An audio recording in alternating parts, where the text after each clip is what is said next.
Classification of plants. Introduction.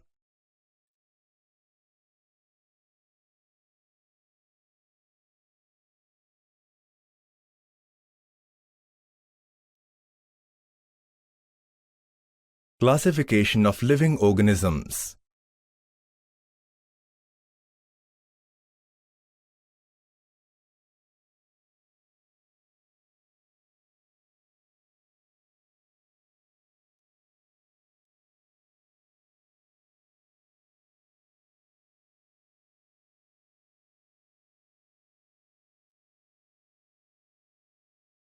Basis for classification. The presence or absence of organs is the first criterion for classification of plants. Presence or absence. The presence or absence of separate conducting tissues for conduction of water and food is the next consideration for classification. Do the plants bear seeds? If they do, then whether the seeds are enclosed in a fruit or not is also an important criterion for classification. Cotyledons in the seeds. Finally, plants are grouped depending upon the number of cotyledons in the seeds. 1883. In 1883, Eichler, a botanist, classified the kingdom Plantae into two subkingdoms, cryptogams and phanerogams. At the higher level of plant classification, different characteristics are considered for classification depending upon the absence or presence of flowers, fruits and seeds. Plants are classified as cryptogams or phanerogams. Gymnosperms. Depending upon whether seeds are enclosed within a fruit or not, phanerogams are classified as gymnosperms and angiosperms, monocots or dicots. Angiosperms are further classified as monocots or dicots depending upon the number of cotyledons in seeds. Cryptogams.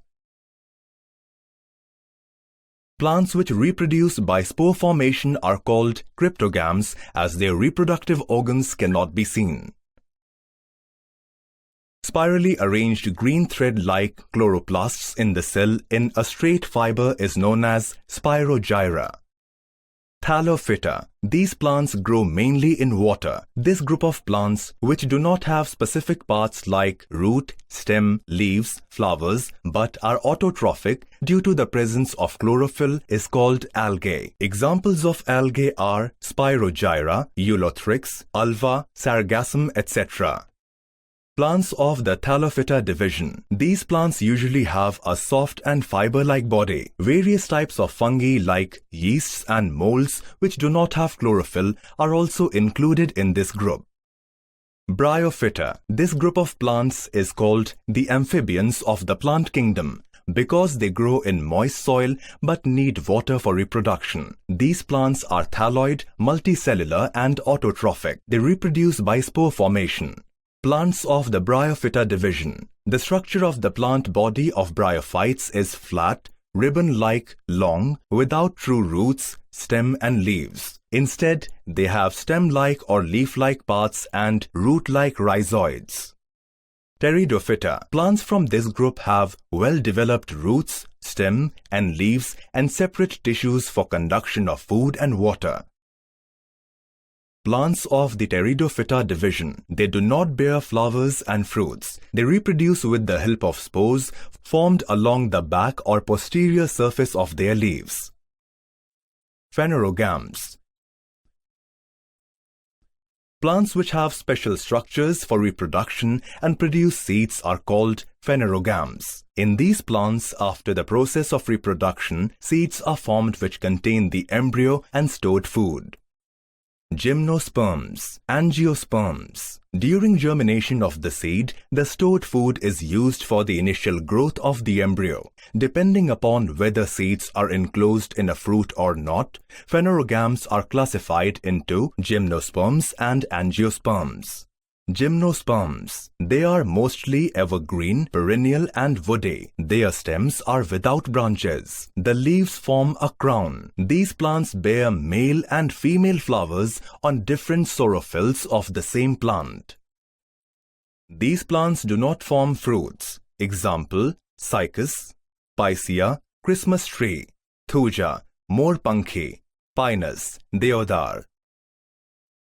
Angiosperms. The flowers these plants bear are their reproductive organs. Flowers develop into fruits and seeds are formed within fruits.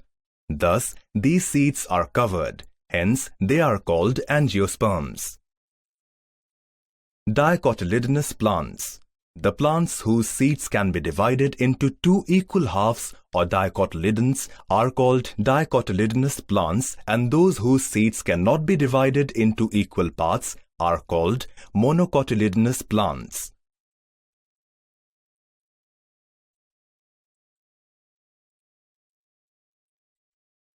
Differences between dicotyledonous and monocotyledonous plants.